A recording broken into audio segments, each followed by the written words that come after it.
When a family lives its life in isolation for decades, the outside world becomes a myth, something heard about but never truly seen. For the Whittakers of Odd, West Virginia, that world not only came crashing in, it stayed. Cameras, visitors, donations, and speculation flooded their once quiet lives. What started as fascination has now turned into fracture. Today, the Whittaker family stands at a crossroads. Their world, built on resilience and routine, is falling apart in ways few could have predicted. Relationships are strained, loyalties are questioned, and those who once claimed to be helping them are now under fire. This isn't just a story about poverty anymore. It's about trust, betrayal, and survival. It began, as so many stories do in the digital age, with good intentions. Filmmaker Mark Lyda's first encounter with the Whittakers was raw, intimate, and profoundly human. His videos captured a family unlike any other, living deep in the hills of Appalachia, speaking in fragmented sounds, yet expressing a kind of purity that shook the internet.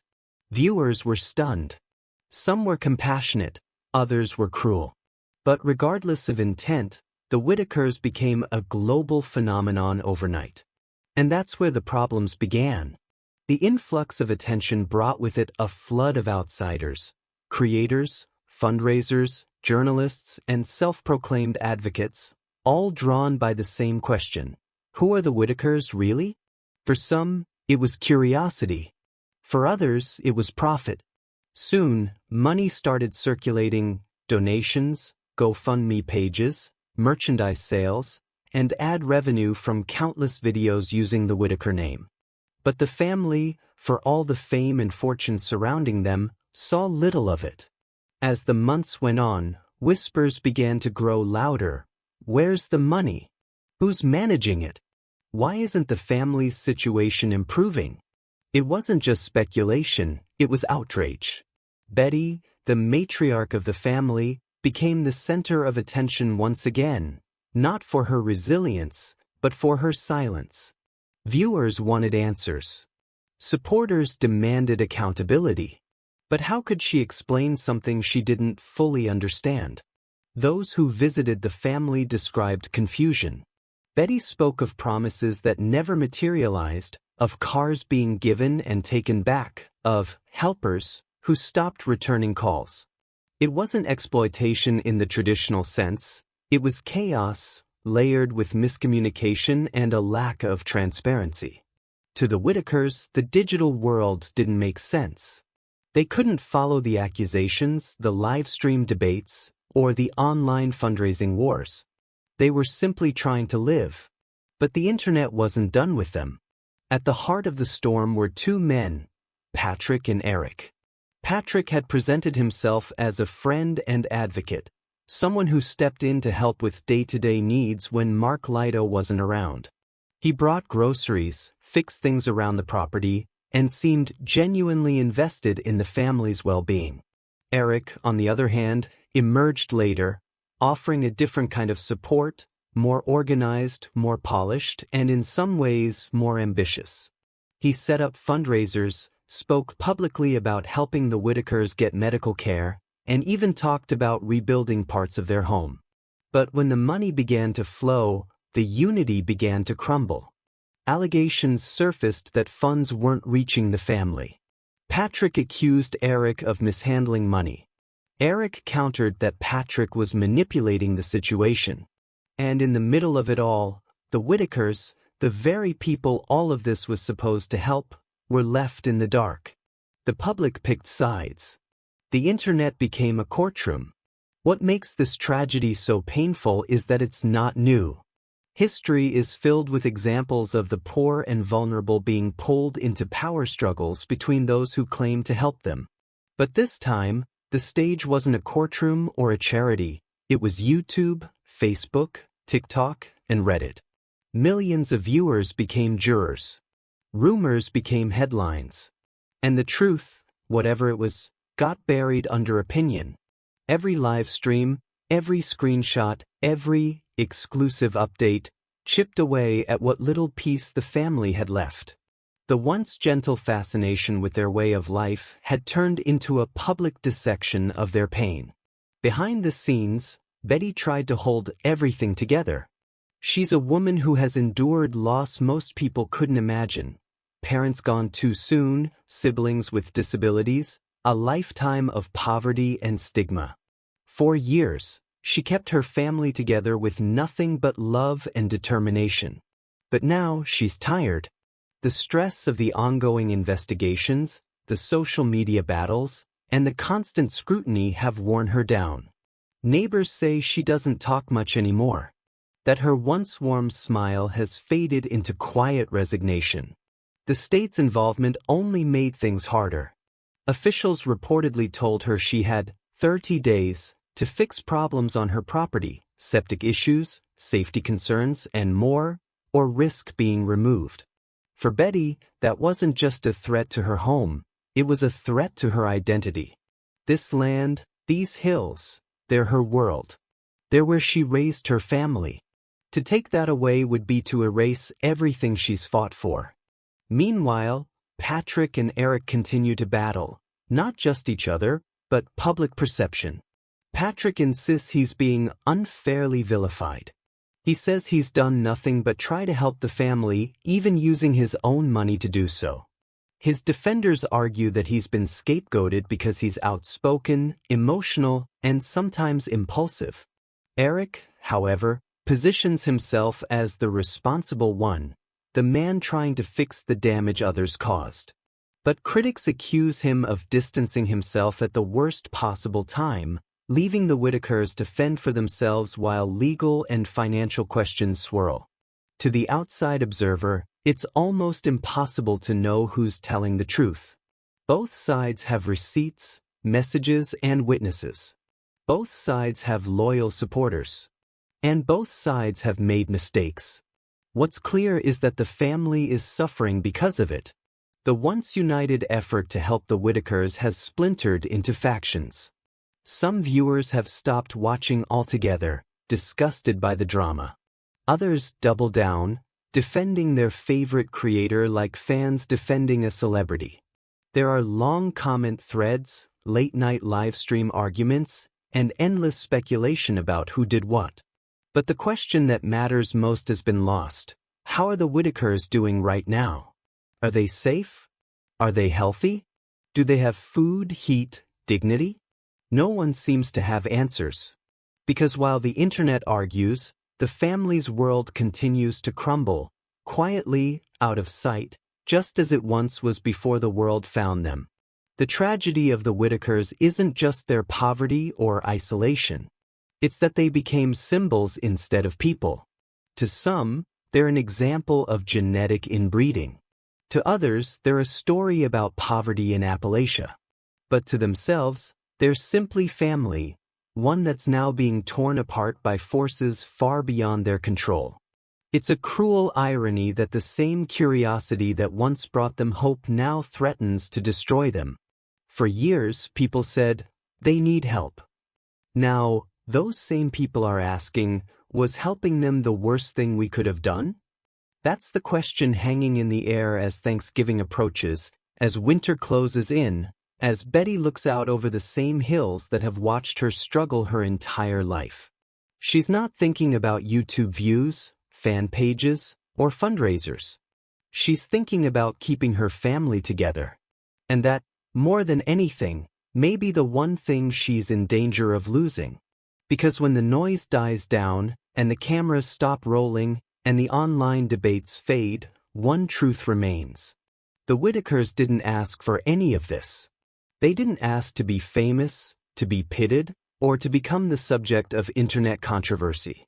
All they ever wanted was to live quietly, together, in the only home they've ever known. But now that home, and that family, is hanging by a thread.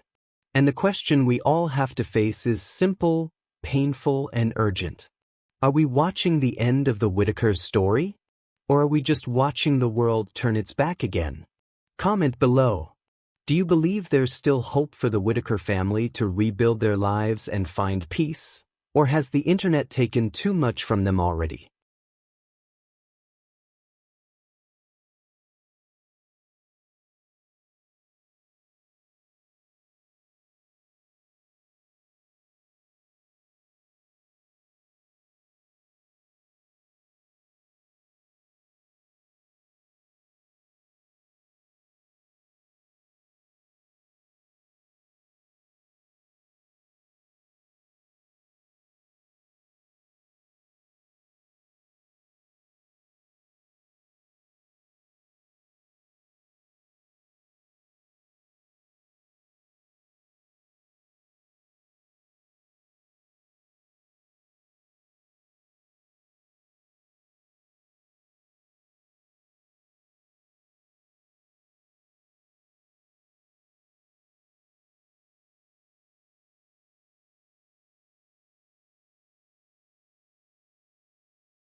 The silence around Odd, West Virginia isn't the kind that brings peace anymore.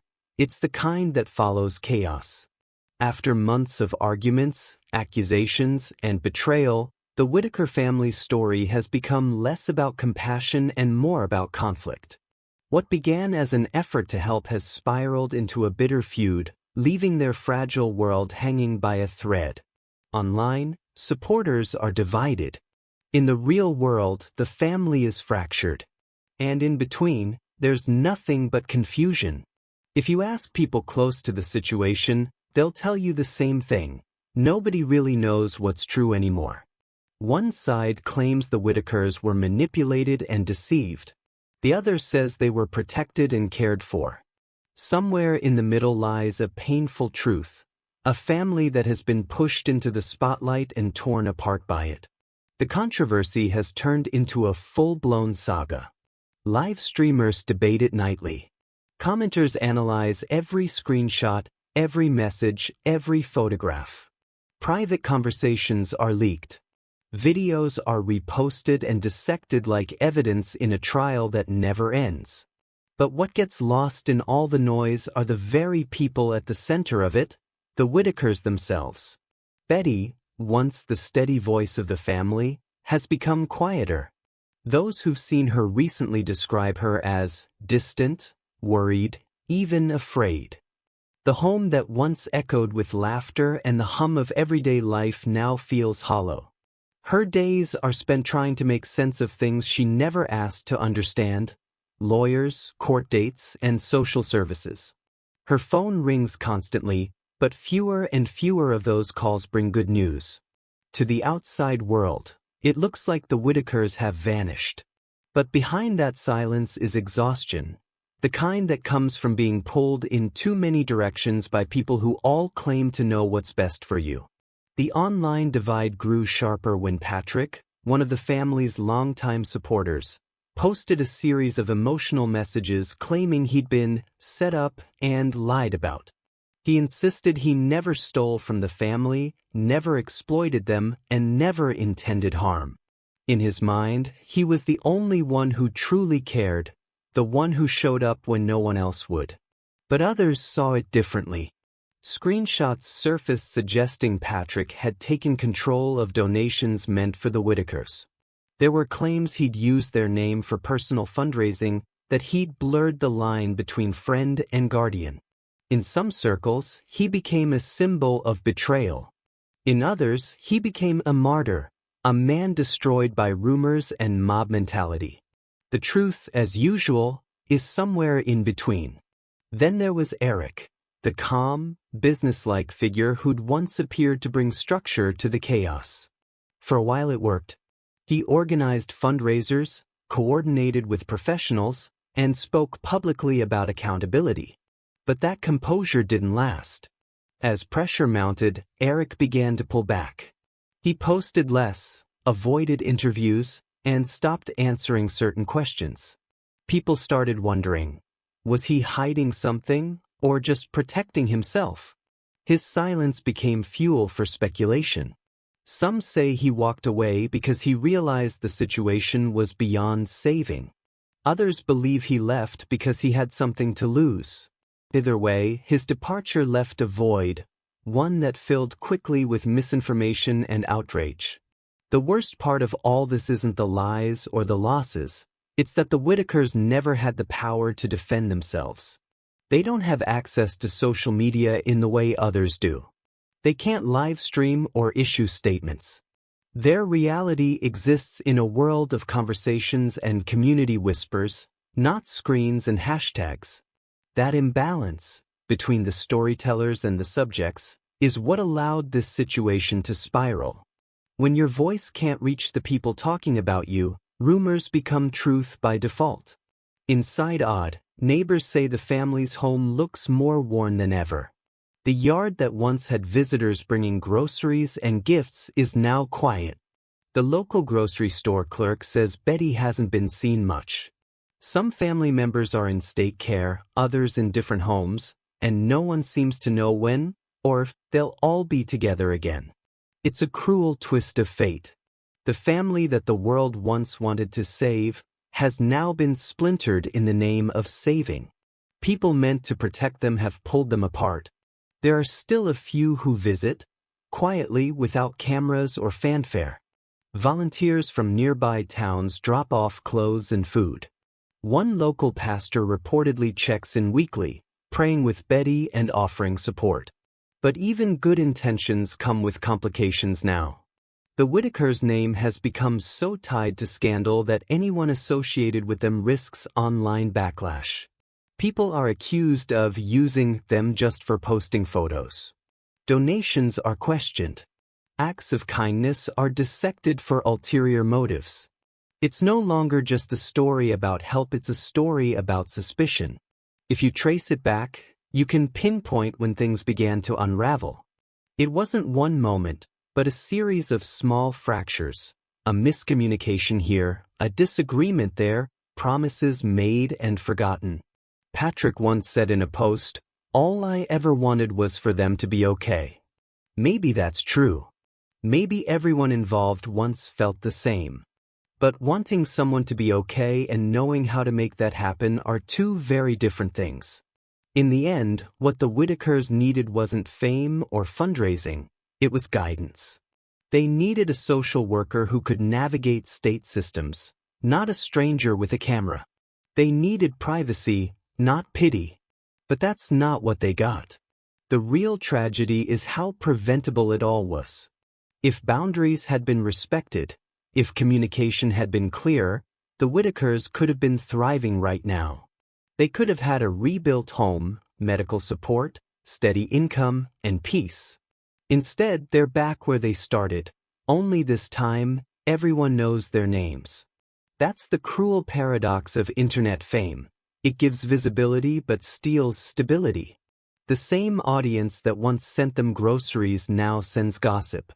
The same creators who once filmed their kindness now film their downfall. And the same voices who cried for justice now argue about who's to blame. The pain is spreading beyond the family now. Patrick's supporters are feuding with Eric's. Former donors are demanding refunds. Even local residents are tired of the attention, frustrated that their quiet town has become a global spectacle. One resident said, "We just want them to be left alone. They've been through enough." That sentiment echoes across Appalachia, a region long used to being misunderstood, misrepresented, and exploited for stories that outsiders profit from. The Whittakers have become another symbol of that. But for all the chaos, there's still something unbroken, a small ember of humanity that refuses to die. Betty's love for her family, the loyalty of a few honest neighbors, the compassion of people who don't post their kindness online. These are the threads holding their world together. And perhaps, if the noise ever dies down long enough, those threads might weave something new, something stronger, quieter, truer. Still, the question remains, is this the end? When you look at the state of things, the infighting, the accusations, the loneliness, it's hard not to think so. The Whittakers' story feels like it's closing, not continuing. But endings aren't always final. Sometimes they're a pause, a painful, necessary stillness before something new can begin. Maybe this is that moment for the Whittakers. Maybe this is where the world finally learns to stop consuming and start caring. Because if there's one thing this saga has shown us, it's that the line between help and harm is razor thin. And when that line is crossed, it's almost impossible to repair the damage. But not completely impossible. For now, the hills of Odd remain quiet. No cameras. No chaos. Just the sound of wind and time passing. Betty sits on her porch, staring out at the trees that have stood longer than any scandal. She doesn't know what the internet's saying. She doesn't care. What she does know is this: her family has survived worse. And that, perhaps, is the only reason to believe this isn't truly the end. Comment below. Do you think the Whittaker family can ever find peace again? Or has the damage from fame and betrayal gone too far to undo? When you strip away the rumors, the live streams, and the digital noise, what's left of the Whittaker story is painfully simple: a family struggling to survive in a world that refuses to understand them. The chaos that once swirled online has quieted, but only slightly. Underneath that silence, there's tension, the kind that hums just before something breaks. For the Whittakers, that break feels closer than ever. In the beginning, their world was isolated but stable. The hills around Odd, West Virginia, had always protected them, from outsiders, from judgment, from change. Generations had lived there, working the land, building lives out of routine and resilience. But fame has a way of finding even the most hidden corners. The first time Mark Lyda visited with his camera, it wasn't to expose, it was to understand. What he found was a family unlike any other, humble, shy, living in a way most couldn't comprehend. The world saw them as odd, but to those who looked closely, they were extraordinary in their endurance. That raw, unfiltered truth was what drew millions of viewers. Yet, it was also the seed of everything that would come later: the fascination, the pity, the exploitation, the money. What began as storytelling turned into ownership. The first crack came when outsiders started showing up. At first, it was well-meaning people, fans who brought food, clothes, and supplies. But over time, visitors began treating the Whittakers like a sideshow. They filmed without permission. They made promises they couldn't keep. They used the family's image for profit or attention, leaving confusion and resentment in their wake.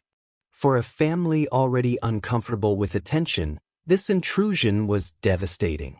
Betty, who had always been the glue holding things together, found herself in an impossible position.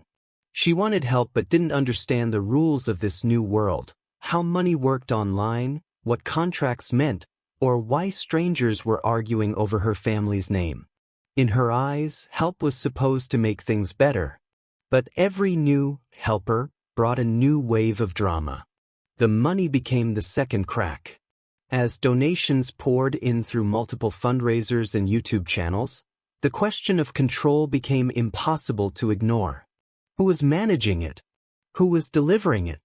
And who was benefiting most? Eric claimed transparency. Patrick claimed loyalty. Others claimed both were lying. Viewers began keeping their own ledgers, tracking every public dollar, every receipt shown online. But no one could agree on what was true. And while the internet argued, Betty waited for repairs that never came. The septic system still failed. The roof still leaked. The family's future, once so bright with promise, began to dim again. Those who had once pledged to save the Whittakers now spent their time fighting each other. Meanwhile, the family's isolation deepened. Timmy, the most recognizable face in the videos, grew anxious whenever outsiders arrived. Kenneth became withdrawn. Larry, once a quiet but sturdy presence, grew sickly. The state eventually stepped in, citing safety concerns and living conditions. Some say it was justified. Others say it was cruel. Either way, it fractured what little stability remained. Neighbors described the day the state arrived as heartbreaking. Officials and cars lining the dirt road, voices raised, Betty standing helplessly on the porch. The family that had survived generations of poverty and stigma was now facing removal from their own land. The 30-day warning about the septic issue became a countdown no one could stop. To the Whittakers, it must have felt like losing everything again. The online world, of course, turned it into content. Within hours, videos appeared with titles like "The State Took the Whittakers" and "Exclusive Update: What Really Happened to Betty." Each creator had their own inside source. Each one claimed to have the real story. But few, if any, had actually spoken to Betty. The truth is far more human and far less sensational. The family was never the villains or victims the internet made them out to be. They were simply people trying to survive a storm they didn't start. And when the cameras turned off, the family's world went dark again. Quieter, colder, lonelier. Patrick reappeared briefly, insisting he had proof of his innocence. He posted photos of repairs he'd paid for, messages showing his communication with state officials, screenshots of transactions he said went directly to Betty. "Everything I did was for them," he wrote. Everything. But for many it was too late. Trust, once broken, doesn't rebuild easily, especially not in front of an audience. For every person who defended him, there were 10 more accusing him of deceit. Even those who once supported him grew tired of the fighting. Meanwhile, Eric's silence continued. His supporters called it professional restraint. His critics called it cowardice. He offered occasional updates about logistics and legal matters but avoided direct confrontation. The gap between the two men became symbolic, a reflection of the larger divide between those who truly cared and those who cared only for control. Lost in that divide was Betty's voice, the one that mattered most. She never asked for fame. She never sought money or recognition. What she wanted was safety for her family, food on the table, a roof over their heads, peace. Instead, she got chaos. The digital world that once promised salvation had stripped her of privacy, dignity, and, ultimately, hope. Even simple acts, like going to town for groceries, became uncomfortable as locals whispered and strangers stared. To them, she wasn't Betty anymore.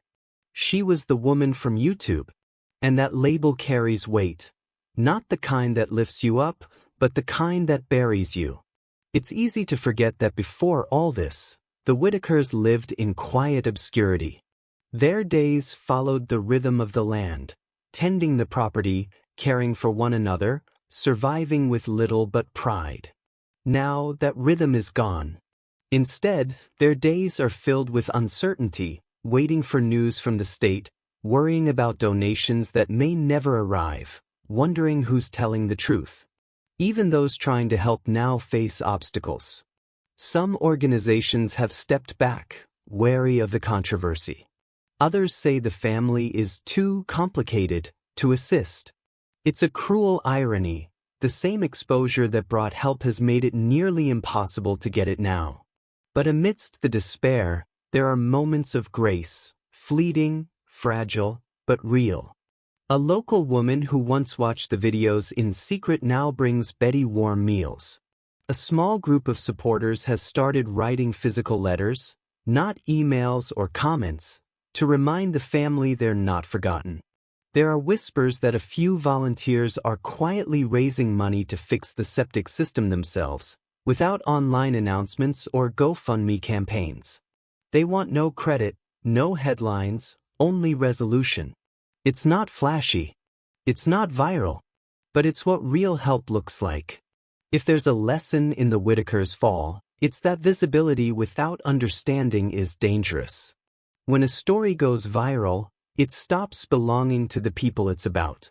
It becomes property, to be reshaped, reinterpreted, and resold until the truth no longer matters.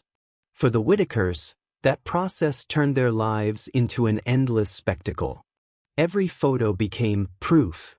Every silence became suspicious. Every misstep became evidence. And yet, the people making those claims have never walked up that hill, never stood in that yard, never looked Betty in the eyes and seen the pain behind her polite smile. If they had, they'd know this isn't entertainment, it's endurance. As winter approaches, questions hang heavy in the air. Will the state remove them from their home? Will Patrick or Eric step forward with real answers? Will Mark Lyda return to tell the story again, or has he stepped back for good? No one knows. But one thing is certain, whatever happens next will define not just the Whittakers' future, but how the world remembers them. Will they be remembered as a family destroyed by exposure, or as survivors who endured even this? That choice might not belong to them anymore. But if there's any justice left in the story, Perhaps it will. Because despite everything, they're still here. Still standing. Still hoping that maybe, just maybe, this isn't the end. Comment below. Do you believe the Whittakers can still recover from the damage done? Or has too much truth, too much exposure, already broken what little piece they had left? The sun sets early in the hollers of West Virginia this time of year. It dips behind the trees before most towns see evening, leaving the hills washed in shadows and silence. In Odd, the quiet feels heavier than ever, as if the land itself is holding its breath, waiting for what comes next. For the Whittakers, the last few months have been a test of endurance. Not just of poverty or public scrutiny, but of faith, in people, in each other, in the idea that things might still get better. But every time a bit of light seems to break through, another storm rolls in. The drama that began online has long since spilled into real life. Supporters have turned on one another. Friends who once worked together now refuse to speak. The same platforms that brought attention to the Whittakers have become battlegrounds of ego, resentment, and misinformation. Videos continue to appear, each one claiming to reveal the truth about the family situation. Some accuse Betty of being manipulated, others claim she's the manipulator.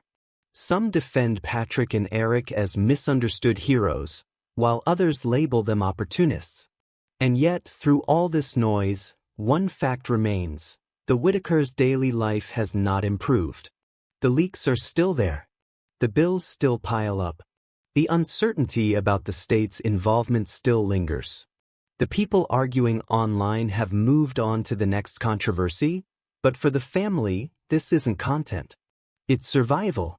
Betty has become a symbol without intending to. For millions, she represents resilience, the strength to endure when the world insists on misunderstanding you. For others, she's a reminder of how compassion can curdle into obsession when left unchecked. But to those who know her personally, she's still just Betty, the woman who sits on her porch each morning, watching the mist roll through the valley, trying to make sense of a life that was never meant to be this public. Those close to her say she's wary of everyone now. Strangers stop by claiming to help, but she's learned that most don't stay long. Some come with cameras, others with empty promises. She thanks them all politely, but her eyes stay guarded.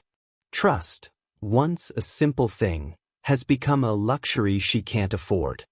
The tension between Patrick and Eric continues to cast a long shadow over everything. Patrick, still defensive, insists that he was scapegoated. In interviews and comments, he describes sleepless nights and mounting anxiety. "They turned me into the villain," he said in one recent clip, "when all I ever did was care." His voice cracks when he talks about Betty and the others. There's still affection there, but also pain. The kind that comes from knowing that even good intentions can do harm when mixed with pride and misunderstanding. Eric, meanwhile, has become a ghost in his own story. His once frequent updates about helping the family rebuild have slowed to a trickle. When he does speak, it's in vague statements about ongoing efforts and legal restrictions. Some supporters interpret that as professionalism. Others see it as avoidance. Between them, there's no communication, no reconciliation, just silence, a chasm built on money, mistrust, and what each believes was betrayal. And in that silence, the Whittakers are left stranded. The state's 30-day deadline has long passed, but the threat hasn't disappeared. Local officials continue monitoring the property, citing safety and sanitation concerns. One official, speaking anonymously, admitted, "No one wants to be the one to remove them. But no one wants to take responsibility if something happens either." It's a heartbreaking bureaucratic limbo, one that traps the family between compassion and compliance. Volunteers have tried to help quietly, raising money to fix the septic system and secure basic repairs. But without clear legal oversight, many are afraid of getting involved. Too many people have already been burned by promises that fell apart under scrutiny. The result? Stagnation. No progress. Just waiting. And waiting in Odd feels like dying slow. Every so often, Mark Lyda's name resurfaces, the man who first introduced the world to the Whittakers. His original videos remain online, now with millions of views. They've sparked conversations about poverty, disability, and social responsibility. Some people demand that Mark return to fix what others broke. Others accuse him of starting this spiral to begin with. But the truth is more complicated. Lyda gave the family visibility, yes, but he also gave them dignity. His films treated them as people, not props. The tragedy is that others who came after didn't share that same respect. He once said, "They didn't ask for this. They just want to live." Those words, in hindsight, feel prophetic. Because that's all the Whittakers have ever wanted, to live in peace, even if the world doesn't understand what peace looks like for them. Thanksgiving is approaching again, and with it comes a cruel irony. A year ago, promises filled the air. Talk of a new home, better conditions, new beginnings. But this year, Betty's table will be smaller. Some family members are gone, others too far to visit. The house will still smell like cooking, but the laughter that once filled the rooms has quieted. There's still gratitude for life, for family, for the little they have, but also grief for what's been lost. Some neighbors plan to bring food. Others will drive by slowly, curious, wondering how much of what they've seen online is true. For them, the Whittakers have become a kind of local legend, a reminder of how quickly kindness can become chaos. For Betty, it's not a story. It's just another winter coming. The internet has moved on. Most of the channels that once posted daily updates about the Whittakers now cover new controversies. The audiences that claimed to care have drifted toward fresher scandals. A few faithful viewers still comment, asking if the family is okay, but those voices are drowned out by the noise of algorithms chasing clicks. It's a cycle the digital age knows all too well. Fascination, outrage, exhaustion, abandonment. And through it all, the people left behind are the ones who never asked to be famous in the first place. Yet even in this ending, there's a sliver of hope. Quiet help is still happening, real, tangible, off-camera compassion. A retired plumber from Beckley fixed a pipe without asking for a dime. A church group from Princeton dropped off firewood. Someone anonymously paid their power bill last month. Small acts, unnoticed by the world, but monumental to those receiving them. Maybe that's what redemption looks like now, not in grand gestures or viral fundraisers, but in quiet consistency. The kind of help that doesn't need to be seen to be real. If there's one thing the Whittakers have proven, it's that they are survivors. They've endured generations of hardship, poverty, ridicule, loss. They've faced cameras, critics, and now bureaucracy. Yet they remain scarred, yes, but still standing. Maybe this isn't the end of their story after all. Maybe it's the moment before rebirth, when everything collapses so something honest can grow from the wreckage. Because sometimes the most powerful stories aren't the ones that go viral, but the ones that quietly endure when no one's watching. And perhaps one day, when the noise finally fades, people will look back and see the Whittakers not as victims or spectacles, but as what they've always been. A family, doing their best with what little they have, in a world that rarely gives them grace. As the night deepens in Odd, Betty steps outside one last time. The air is cold, the hills silent except for the wind. She looks toward the road where strangers used to park and film. It's empty now. For the first time in months, she feels something she hasn't felt in a long time: peace. It's fragile, fleeting, but it's hers. Maybe tomorrow will bring more challenges. Maybe the world will find them again. But tonight, there's quiet. And for Betty, for the Whittakers, that's enough. Comment below. Do you think this is truly the end of the Whittakers' public story? Or is there still a chance for them to reclaim their peace and rebuild away from the noise? Thank you for watching this video. Click here to watch another video that might interest you.